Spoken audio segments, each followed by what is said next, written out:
سورۃ الانعام کی آیت نمبر 126۔ الحمدللہ وکفی وسلام علی عبادہ الذین اصطفی خصوصا علی سید الرسل وخاتم الانبیاء وعلى آلہ واصحابہ الاتقیاء اما بعد فاعوذ باللہ من الشیطان الرجیم بسم اللہ الرحمن الرحیم وَهَذَا صِرَاطُ رَبِّكَ مُسْتَقِيمًا قَدْ فَصَّلْنَا الْآيَاتِ لِقَوْمٍ يَذَّكَّرُونَ لَهُمْ دَارُ السَّلَامِ عِندَ رَبِّهِمْ وَهُوَ وَلِيُّهُمْ بِمَا كَانُوا يَعْمَلُونَ وَهَذَا صِرَاطُ رَبِّكَ مُسْتَقِيمًا، اور یہ ہے تیرے رب کا راستہ جو سیدھا ہے۔ قَدْ فَصَّلْنَا الْآيَاتِ، یقیناً ہم نے تفصیل سے بیان کر دی آیات، لِقَوْمٍ يَذَّكَّرُونَ، اس قوم کے لیے جو نصیحت حاصل کرے۔ لَهُمْ دَارُ السَّلَامِ عِندَ رَبِّهِمْ، ان کے لیے سلامتی کا گھر ہے ان کے رب کے پاس۔ وَهُوَ وَلِيُّهُمْ، اور وہی ان کا ولی اور دوست ہے۔ بِمَا كَانُوا يَعْمَلُونَ، بسبب اس کے کہ جو وہ عمل کرتے رہے۔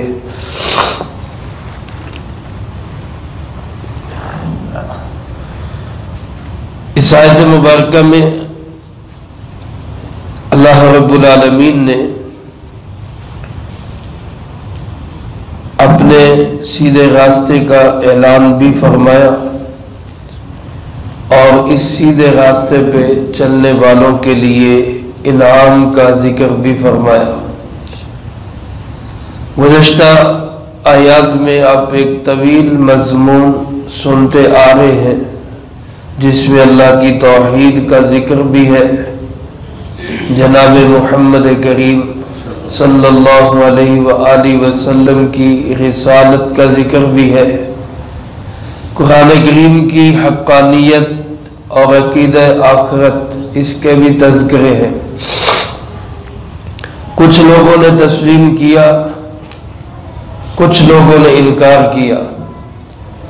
اللہ پاک نے بڑے دلائل کے ساتھ بڑے واضح انداز میں کھول کھول کر اور بالکل الگ الگ کر کے ہر چیز کو نکھار کر ہمارے سامنے رکھ دیا کہ حقیقت یہی ہے کہ اللہ ایک ہے، اس کا کوئی ساجی اور شریک نہیں ہے۔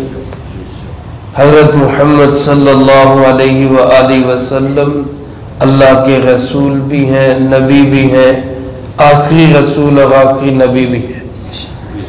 قرآن کریم اللہ کی سچی کتاب، آخری کلام ہے، حق کلام ہے۔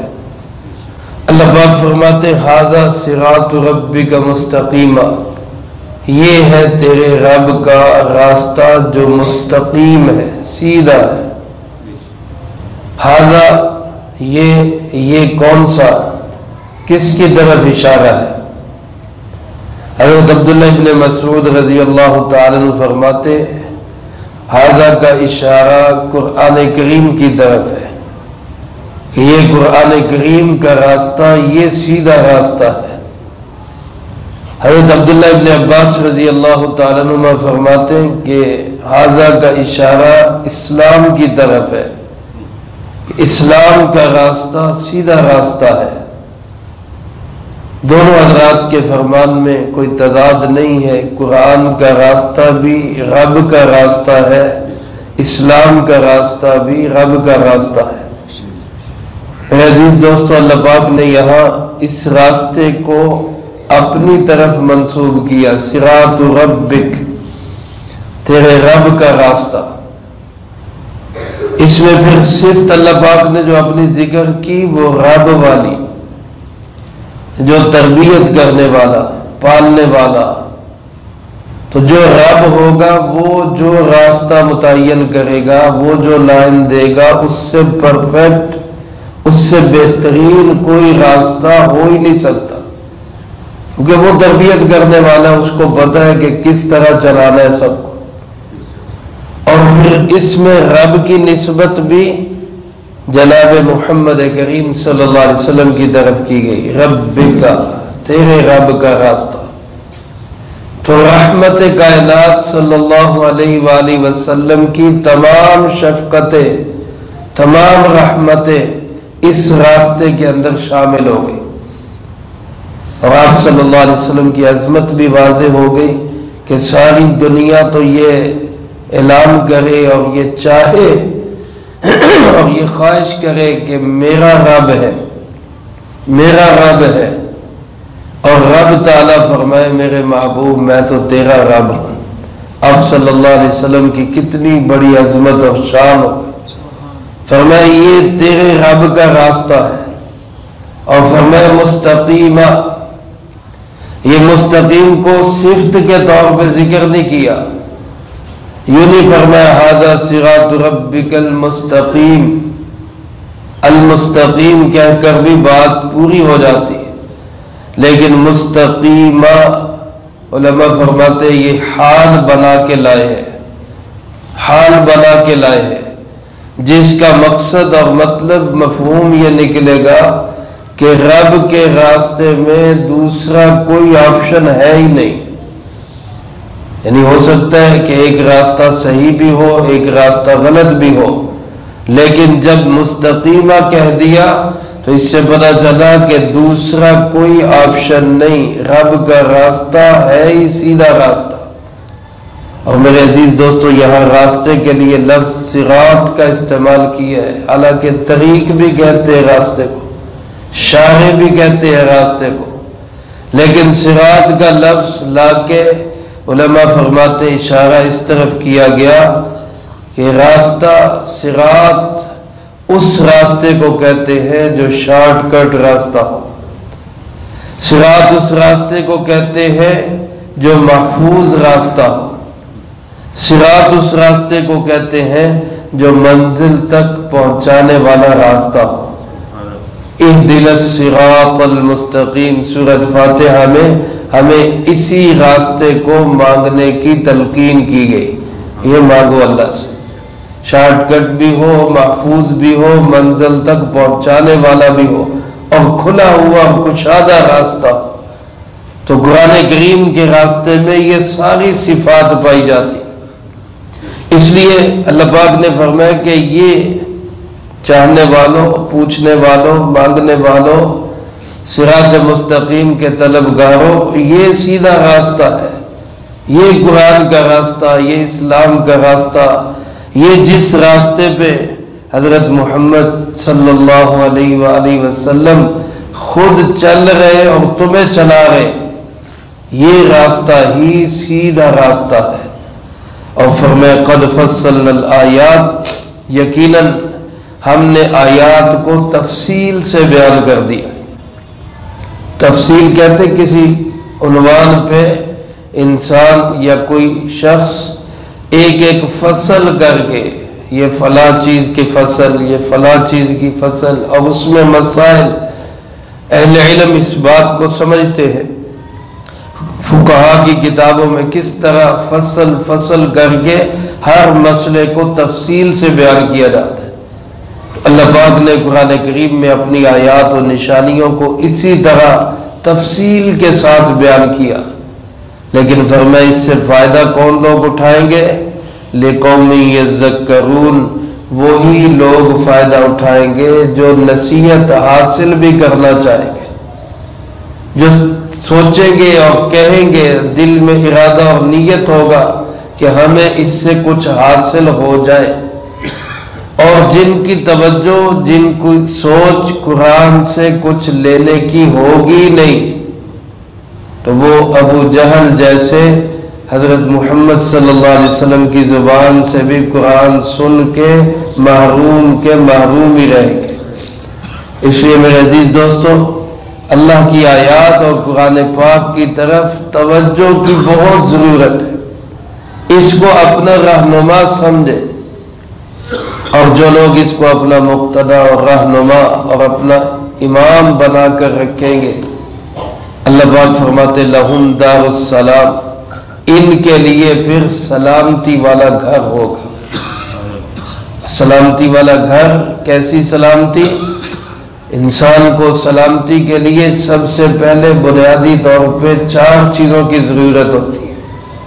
ہمیشہ کی صحت، جس پہ بیماری کا کوئی سایہ نہ ہو، ہمیشہ کی جوانی، جس پہ بڑھاپے کا کوئی سایہ نہ ہو، ہمیشہ کی نعمتیں، جس کے ساتھ چھین جانے کا کوئی خدشہ، کوئی خوف نہ ہو، اور ہمیشہ کی زندگی جس پر موت کی کوئی پرچھائی نہ ہو۔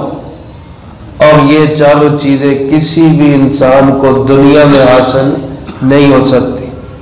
دنیا میں کوئی انسان کتنا ہی مال والا بن جائے، کتنی بڑی پوزیشن پہ چلا جائے، صدر نہیں، ملک کا صدر نہیں، ساری دنیا کا صدر بن جائے، تب بھی ہمیشہ کی صحت نہیں مل سکتی، ہمیشہ کی جوانی نہیں مل سکتی، ہمیشہ کی زندگی نہیں مل سکتی۔